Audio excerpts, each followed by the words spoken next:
Hi my dear friends, my dear masters and my dear god Shri Krishna అమృతానికి స్వాగతం, సుస్వాగతం. ఇప్పుడు మనము 98 ఎపిసోడ్కి అడుగు పెడుతున్నాం.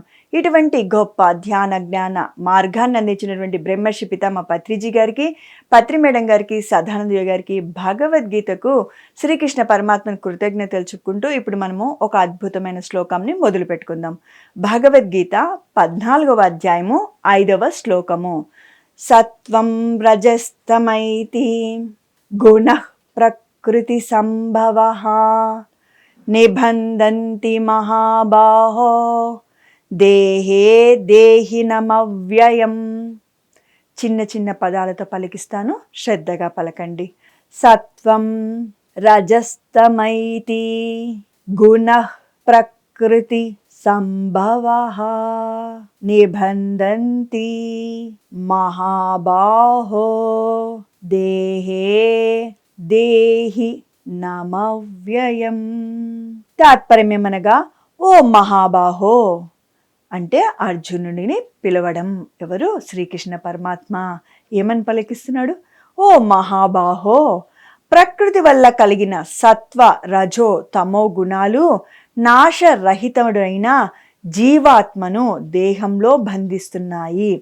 ప్రకృతి వల్ల కలిగిన సత్వ రజోతమో గుణాలు.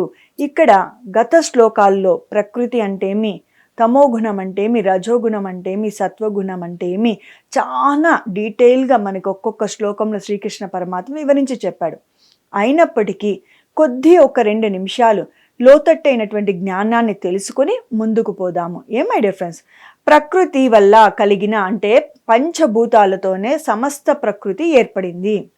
ఈ సృష్టికి మూలము ఏమి అంటే, అసలు ఈ సృష్టి ఎలా సృష్టింపబడింది అంటే శక్తి మాత్రమే ఉంది, ఒక ఎనర్జీ, ఓ పవర్, చైతన్యము.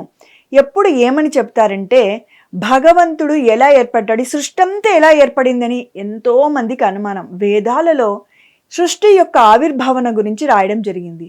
ఏమని చెప్పారయ్యా అంటే, ప్రకృతి అంటే ఈ సృష్టి అంతా ఏర్పడక ముందు ఒక చైతన్యం ఉంది. నామరహిత, గుణరహిత, రూపరహితము. నామం లేదు, పలానా పేరు అని చెప్పలేము, ఇలా ఉంటాడి అని చెప్పలేను. అనా ఉంటాడు తెలియదు, ఉంటుంది తెలియదు, అంటే స్త్రీయ పురుషుడో తెలియదు. ఒక శక్తి, ఒక ఎనర్జీ. గుణం లేదు, ఈ గుణం కలిగి ఉంటాడు, ఆ గుణం కలిగి ఉంటాడు, దయామయుడు, కరుణామయుడు, ఏం చెప్పడం లేదు. గుణాతీతుడై, రూపరహితుడై, నామరహిత ఉన్నదాన్ని మూల చైతన్యము అంటారు. ఒక పవర్, ఒక ఎనర్జీ. దాన్ని విశ్వాత్మ అన్నా, సర్వాత్మ అన్నా, ఏ మాట మరి పరమాత్మ అన్నా కూడా మొత్తానికి కలిపి మనము తెలుసుకుంటున్నాం మూల చైతన్యం గురించి అనమాట. ఓకే, ఈ మూల చైతన్యం ఉన్నప్పుడు చైతన్యము ఏమనుకైందంట, నన్ను నేను ఎలా ఉంటానో చూసుకోవాలి అనికైందంట. అంటే ప్రతిరూపం చూసుకోవాలా అనికైంది. మరి చైతన్యం ఒకటే ఉంది, ఏమీ లేని స్థితి ఏమి? శూన్యము. మరి శూన్యము చైతన్య కలయికతో పంచభూతాలు సృష్టింపబడ్డాయంట. పంచభూతాలు అంటే ఏమి? అగ్ని, గాలి, నీరు, భూమి, ఆకాశం. పంచభూతాలు సృష్టింపబడ్డాక పంచభూతాలు ఏం చేశాయి? సమస్త సృష్టిని సృష్టించాయి. పంచభూతాలలో ఇప్పుడు మనము ఖనిజ, వృక్ష, జంతు, మానవుడు, దైవ సామ్రాజ్యం అనేది 5 సామ్రాజ్యాలు. ఖనిజ సామ్రాజ్యంలో నుంచి వృక్ష సామ్రాజ్యానికి, వృక్ష సామ్రాజ్యం జంతు సామ్రాజ్యానికి, అక్కడి నుంచి మానవ సామ్రాజ్యానికి. మానవుడు చిట్ట చివరిగా అయ్యేది, మానవుడు మాధవుడు అయిపోతే పూర్ణత్వం పొందుతాడు, పరిపూర్ణ స్థితికి చేరుకుంటాడు అనేది మనము తెలుసుకున్న జ్ఞానం గతంలో. మరి ఇప్పుడు చూడండి, చెట్టులో మరి పంచభూతాలు ఉన్నాయో చెక్ చేద్దాం మనము. ఓకే, ఖనిజంలో ఉన్నాయా లేదంటే ఉన్నాయి, వాటి స్థాయి మనకు తెలియదు కదా. పంచభూతాలు సమస్తంలోనూ ఉన్నప్పుడు ఖనిజాలలో కూడా ఉన్నాయి అని చెప్తారు. కానీ మనకు వివరించిన మనం వాటిని గమనించలేదు, చూడలేదు కదా. మరి ఈ వృక్షాన్ని, జంతువుని, మానవుని మనము ఎక్స్పీరియన్స్ పొందినాం కాబట్టి మనం వాటిని అవగాహన చేసుకోగలుగుతాం. మరి వృక్ష సామ్రాజ్యంలో మనము వదిలే కార్బన్ డైఆక్సైడ్, వాటికేమి మంచి అద్భుతమైనటువంటి శ్వాస. మరి గాలి లేకపోతే అవి జీవించగలుగుతాయా? జీవించలేవు. నీరు పోయలేదనుకోండి, దానికి ఆహారము ఉండగలుగుతుందా? ఉండలేదు, అంటే నిర్జీవి అయిపోతుంది. మరి సూర్యరశ్మి కిరణాలు లేకపోతే ఉండగలుగుతుందా? ఉండలేదు. మరి మనలో ఎలా నీటి తత్వం ఉంటుందో, మిగతా గాలి తత్వం, ఆకాశతత్వం ఎలా ఉంటుందో చెట్టులోనూ అలానే ఉంటుంది. మరి ఈ విధంగా అంటే భూమిలోనే కదా విత్తు పడినది, భూమి ఆధారంగానే చెట్టు అవుతుంది, ఫలాలను ఇస్తుంది. పంచభూత తత్వము వృక్షంలో ఉందా లేదా? ఉంది. మరి జంతువుకి వచ్చే లోపల చూడండి, జంతువు కూడా శ్వాసను పీల్చుకుంటుంది. ఆహారం లేకపోతే తను జీవించలేదు. మరి తనలో శ్వాస ఉంది, కావాల్సినంత ఉష్ణం తన శరీరంలో ఉండాలి.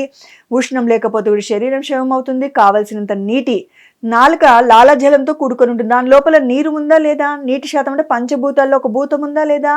ఉంది. భూతత్వం మాంసం ముద్దతో కూడుకొని ఉంటుంది, భూతత్వం ఉంది. ఆకాశతత్వం కాళీతత్వం ఉంది. మరి పంచభూతాలతో జంతువు నిర్మించబడిందా లేదా? సృష్టింపబడిందా లేదా? సృష్టింపబడింది.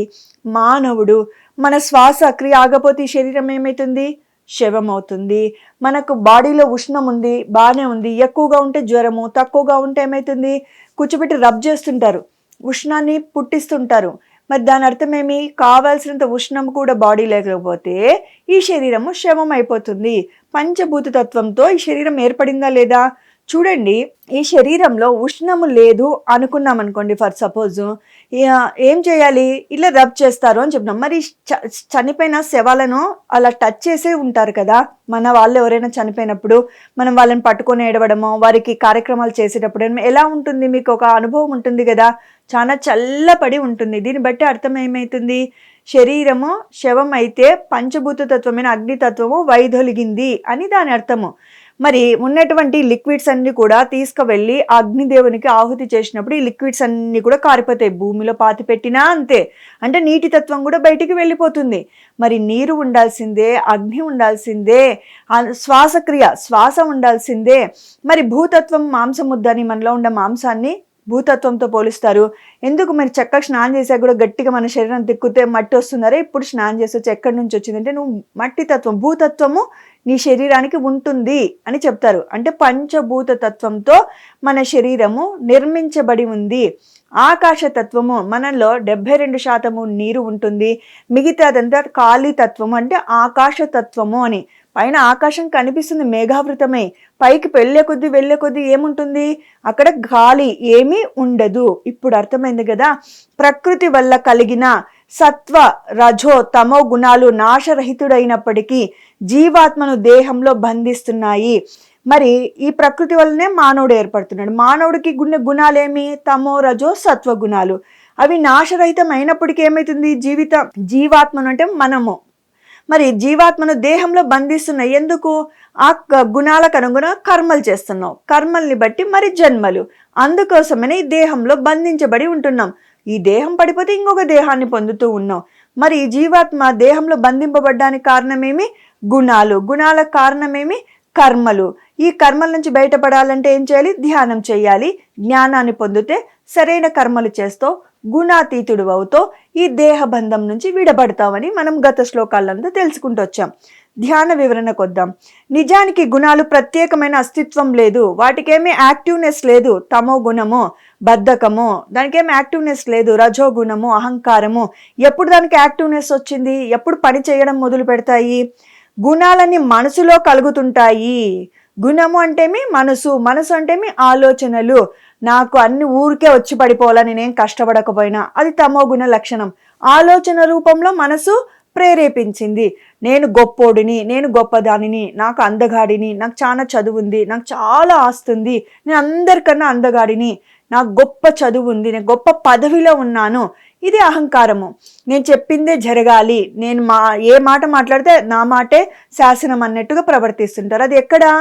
ఆలోచనల ద్వారా నీ యొక్క క్రియలు బయట పడుతూ ఉంటాయి. ఓకే, రకరకాల సందర్భాల్లో వేరు వేరు మానసిక పరిస్థితులే, ఒక్కొక్క రకంలో ఒక్కొక్క పరిస్థితులు, నీ మానసిక పరిస్థితులు బయటకు వస్తూ ఉంటాయి.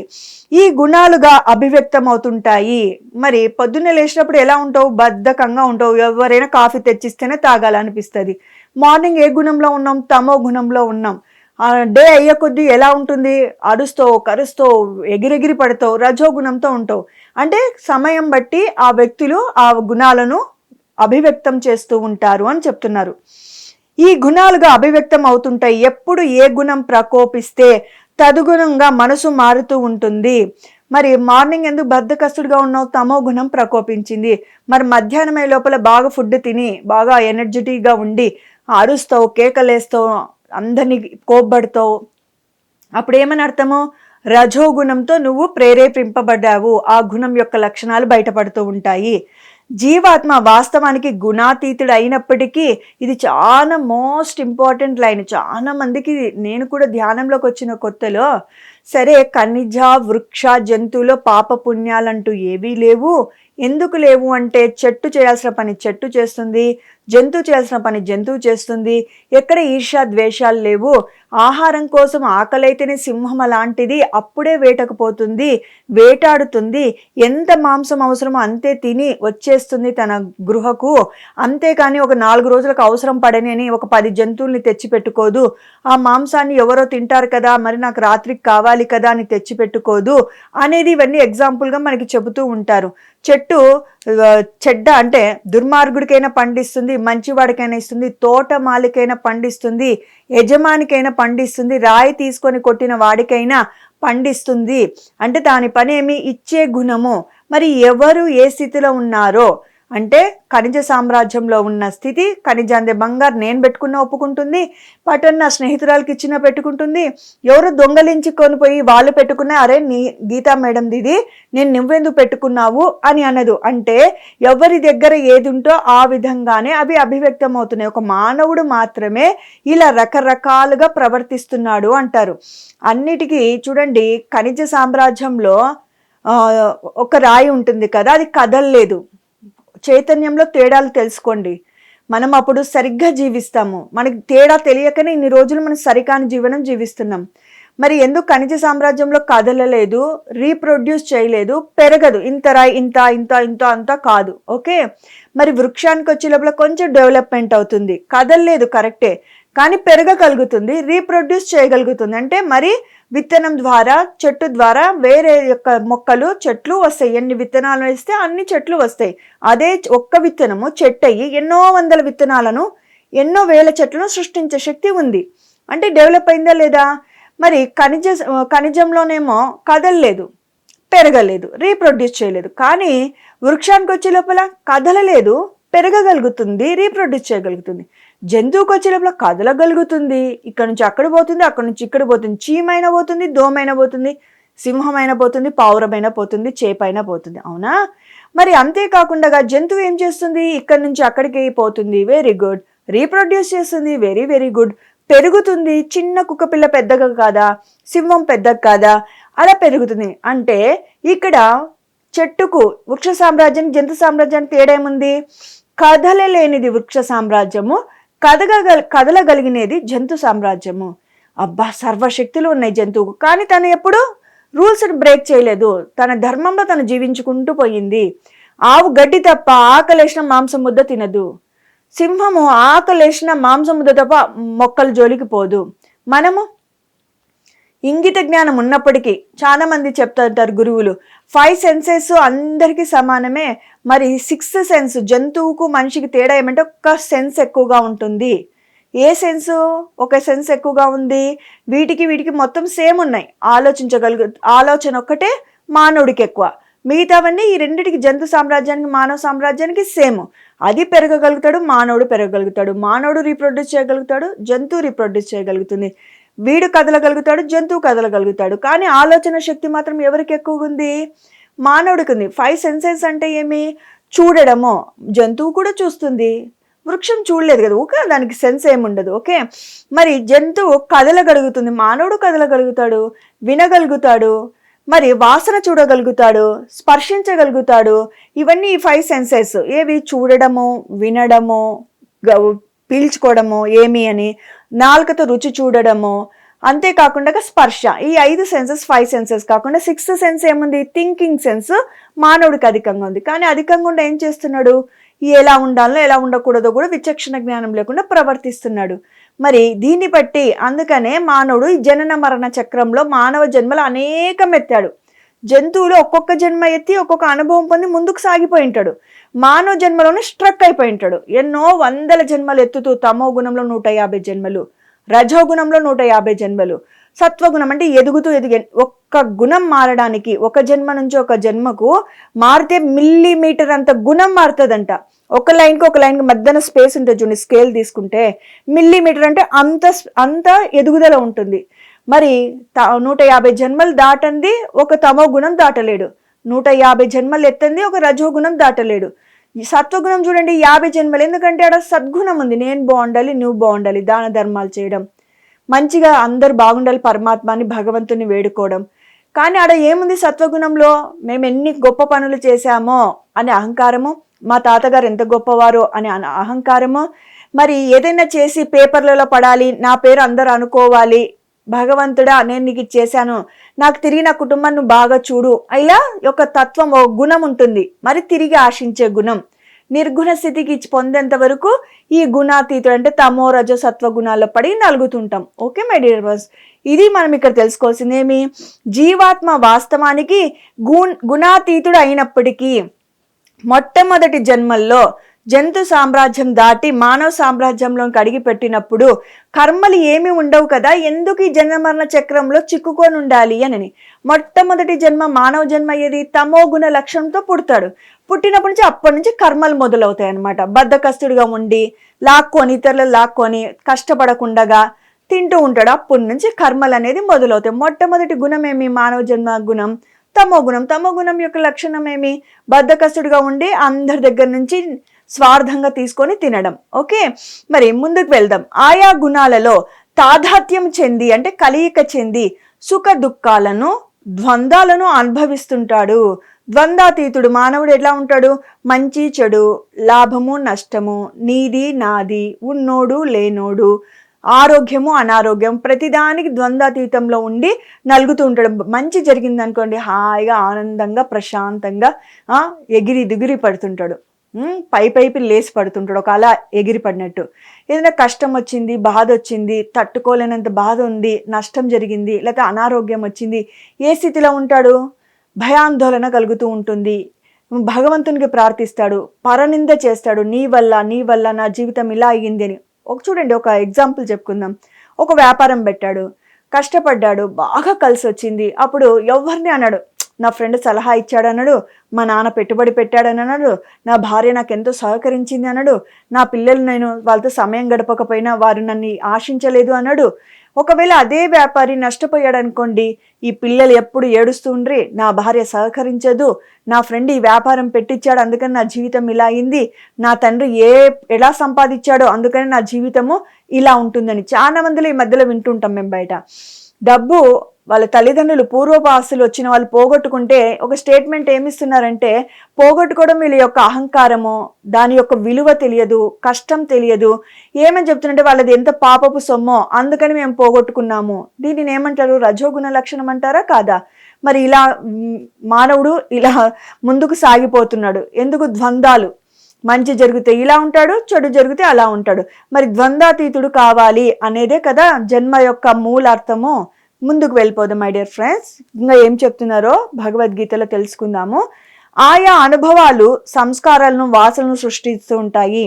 దుఃఖం కలిగినప్పుడు నువ్వు చేసేటువంటి ఆలోచనలు అంటే వాసనలు అంటే బాగా గుర్తుపెట్టుకోండి, కోరికలు, సంస్కారాలు అంటే అర్థం తెలుసుకోండి, అలవాట్లు.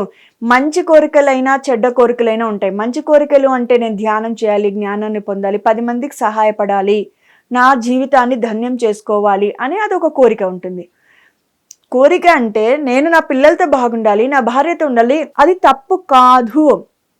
అలా కాకుండా ఇతరుల నుంచి లాక్కోవాలి, ఇతరుల యొక్క భోగాలను, ఆస్తులను, సిరి సంపదలను నేను అనుభవించాలి అనేసి చెయ్యకూడని దుష్కర్మలు చేయడము తప్పు, అది కోరిక. రావణాసుడే తీసుకోండి, సీతమ్మ వారిని చేపట్టాలా అనుకున్నాడు, కోరిక కలిగింది, అది సరి అయినదా సరికానిదా? ఇతిహాసాల నుంచి ఈ విధంగా మనం గ్రహించవచ్చు. మై డియర్ ఫ్రెండ్స్, మరి సంస్కారాలు అంటే అలవాట్లు. మరి పేకాట, జూదము, తాగుడు అవన్నీ ఏం మంచి అలవాట్ల చెడ్డ అలవాట్ల? చెడ్డ అలవాట్లు. రోజు ఉదయమే లేయడము, గుడికి వెళ్ళడము, మంచిగా తన కార్యక్రమాన్ని, ఉద్యోగ ధర్మాన్ని తను నిర్వర్తించడము, సంఘ ధర్మం తను నిర్వర్తించడము, మరి సాయంకాలం అయితేనే ఇంట్లో కుటుంబ సభ్యులతో సమయం గడపడము, మరి ఇవన్నీ మంచి అలవాట్ల చెడ్డ అలవాట్ల? ఇవన్నీ వారి యొక్క మంచి చెడులు మిళితమై ఉంటాయి, ద్వంద్వం అయి ఉంటాయి. దాని ప్రకారమే ఆయా అనుభవాలు, సంస్కారాలు వాసనలు సృష్టించుకుంటూ తద్వారా వివిధ జన్మలు పొందుతూ బంధాలలో చిక్కుకుంటూ ఉంటాడు. మంచి చేస్తే దానివల్ల వచ్చే ప్రతిఫలం, చెడు చేస్తే దానివల్ల వచ్చే ప్రతిఫలం, ఆ వాసనలు అంటే కోరికల వల్ల, ఆలోచనల వల్ల, కోరికలు అలవాట్ల వల్ల, కోరికలు మంచివైనా చెడ్డవైన దాని నుంచి వచ్చే ప్రతిఫలం, అలవాట్లు మంచిదే కావచ్చు చెడ్డది కావచ్చు, దాని నుంచి వచ్చే ప్రతిఫలంతో ఏమైపోతుంది, తద్వారా వివిధ జన్మలు పొందుతూ బంధాలలో చిక్కుకొని ఉంటాడు. అంటే మన వాస్తవానికి మనమే సృష్టికర్తలం అన్నమాట. ఈ విషయం తెలుసుకుంటే పరనింద చెయ్యము. ఎందుకు పరనింద చేస్తున్నాము? జ్ఞానము లేక. ఎప్పుడైతే ద్వంద్వాతీతుడివి కానీ ముందు శ్లోకాల్లో డీటెయిల్గా శ్రీకృష్ణ పరమాత్మ మనకు క్షుణ్ణంగా వివరించడం జరిగింది. ద్వంద్వాతీతుడు కావాలి అంటే ధ్యానం చేస్తూ జ్ఞానం పొందినప్పుడు అనుభవమే జ్ఞానము అనుకుంటావు. మంచి జరిగినా చెడు జరిగిన దానివల్ల నువ్వు ఏదైతే తెలుసుకున్నావో దానికోసం నేను భూమి మీదకి వచ్చాను అనుకుంటావు. కానీ మంచి జరిగితే నా అంతటోడు లేడు అనుకోవు. చెడు జరిగితే వీరి వల్ల నాకు నష్టం జరిగిందని వాళ్ళను తిరిగి దూషించవు, వారికి తిరిగి నష్టపరచవు. అందుకోసమే జ్ఞానం పొందితే ద్వంద్వాతీతుడివి అవుతావు, గుణాతీతుడివి అవుతావు, జనన మరణ చక్రం నుంచి విడబడతావు అనేది మనకి ఈ శ్లోకము కూలంకషంగా మనకు వివరించి శ్రీకృష్ణ పరమాత్మ చెప్పాడు. చాలా సింపుల్. భగవద్గీత అంతా చెప్పేది ఒకటే ఒకటి, ధ్యానం చేయి, జ్ఞానాన్ని పొందు. ఏదైతే జ్ఞానం విన్నావో అది తూచా తప్పకుండా ప్రాక్టికల్గా నువ్వు ఆచరించే శక్తి ధ్యానం వల్ల వస్తుంది. కరెన్సీ నోట్ తీసుకోండి, ఒక్క సైడే ప్రింట్ అయి ఉంటే అది చెల్లుబాటు కాదు. అలానే ధ్యానం చేసి జ్ఞానం పొందకపోయినా, జ్ఞానం పొంది ధ్యానం చేయకపోయినా నీకు సత్ప్రవర్తన రాదు. ధ్యానం చేస్తూ చేస్తూ జ్ఞానవంతమైన గురువుల సాంగత్యం చేస్తూ సరి అయిన జీవన విధానం జీవించే శక్తి నీకు ధ్యానం వల్ల వస్తుంది. ఒక చిన్న ఎగ్జాంపుల్తో ఈ సెషన్ క్లోజ్ చేసుకుందాం. చిన్నగున్నప్పటి నుంచి మనకి గురువులు, అమ్మ నాన్న, టీచర్లు, పెద్దవాళ్ళు, మన ఇంట్లో పెద్దనాన్నో మేనమామో, ఇంటి పక్కనోళ్ళు, నాన్న ఇది తప్పురా, ఇలా ఉండకూడదురా, అలే ఇలా మాట్లాడకూడదురా, ఇలా చెయ్యకూడదు అని చెప్పినారా లేదా? ఒక్కసారి రివైండ్ చేసుకోండి. మరి వాళ్ళు చెప్పినా మనం అలా ఉండగలిగినామా? ఉండలేదు. ఎందుకు? తెలియదా అంటే తెలుసు. దానికి కారణం ఈ మాంసపిండం మాంసపిండంగానే ఉంది కాబట్టి. ఈ మాంసపిండం మంత్రపిండం అయిందనుకోండి, ఎప్పుడో ఎవరో చెప్పినది కూడా సమయానికి గుర్తుకొచ్చి ఇది తప్పు, మనం ఇలా చేయకూడదు, తర్వాత దీని పర్యావసానం మనము అనుభవించాల్సి వస్తుంది అని ఎరుకకు వచ్చి సరిగ్గా జీవిస్తాడు. ఇది ధ్యానానికి జ్ఞానానికి ఉన్నటువంటి శక్తి. నువ్వు చేయగా ధ్యానము నీకు బయట నుంచి పొందాల్సిన ఆవశ్యకత లేకుండా నీలోనే అంతరంలోనే ఎవరున్నారు? ఆత్మరూపేణ పరమాత్ముడు ఉన్నాడు. ఎప్పటి వరకు నీకు కొంచెం బయట అవసరము గురు సాంగత్యము, గ్రంథాల సాంగత్యము, నువ్వు ఇంకా మాంసపిండంగానే ఉన్నప్పుడు, ఈ యొక్క అర్షడ్వర్గాల నుంచి బయటపడనప్పుడు, అంతర్ముఖుడివి ఇంకా కాలేనప్పుడు నీకు జ్ఞానం చెప్తుంటే ఓహో ఇంత గొప్పద జ్ఞానము, ఓహో ధ్యానం చేసుకుంటే నా అర్షడ్వర్గాలు నేను పోగొట్టుకుంటానా అని తెలుసుకొని అప్పుడు నిష్ఠతో, ఇష్టంతో, శ్రద్ధతో ధ్యానం చేస్తే, అర్షడ్వర్గాలు వెళ్ళిపోతే, నువ్వు అంతర్ముఖుడు అవుతూ ఉంటే, ఆత్మతో స్థితమైనప్పుడు ఇంకా నీకు బయట నుంచి వచ్చే జ్ఞానం కూడా అవసరం లేదు. ఎందుకు? నీ అంతరాత్మ నీకు గొప్ప అన్ని లోకాల ఆత్మ జ్ఞానాన్ని ప్రసాదిస్తూ ఉంటుంది. కోటాను కోట్ల లోకాల జ్ఞానాన్ని చెబుతుంది, నువ్వు వింటావు. ఆ జ్ఞానంతో పాటు ఆ లోకాలను కూడా వీక్షించగలవు. ఇది అన్నమాట సర్కిల్. మరి బయట జ్ఞానం ఎందుకు అవసరం లేదు అంటే, మొదట అవసరము. ఏబిసిడీలు చిన్నగా ఉన్నప్పుడు పిల్లలకి బొమ్మలతో ప్రింట్ వేసినవి అవసరము. వాడు బొమ్మ చూసి యాక్టివ్గా చదువుతాడు, ఎమ్మడే గుర్తుపడతాడు. మనము డిగ్రీ పీజీకి వచ్చినాక బొమ్మల పుస్తకం అవసరం లేదు. అలానే నువ్వు సాధన చెయ్యగా అంతర్ముఖుడు అవుతూ అర్షడ్వర్గాలను తొలగించుకొని నువ్వు ఆత్మతో చెలిమి చేస్తూ ఉన్నప్పుడు ఆత్మ చెప్పే ప్రబోధాలన్నీ నువ్వు వినగలుగుతావు, చూడగలుగుతావు. ఇంత శక్తి ధ్యానంలో, జ్ఞానంలో ఉంది. ఓకే మై డియర్ ఫ్రెండ్స్, ఇలాంటి విషయాలన్నీ తెలుసుకోవాలంటే ఏం చేయాలి? భగవద్గీతను చదవాలి. మరి శ్రీకృష్ణామృతం పిఎంసిలో వస్తే వీక్షించాలి. పిఎంసి ఛానల్లో ఎంతోమంది మహానుభావులు ఎన్నెన్నో గొప్ప విషయాలు చెబుతూ ఉంటారు.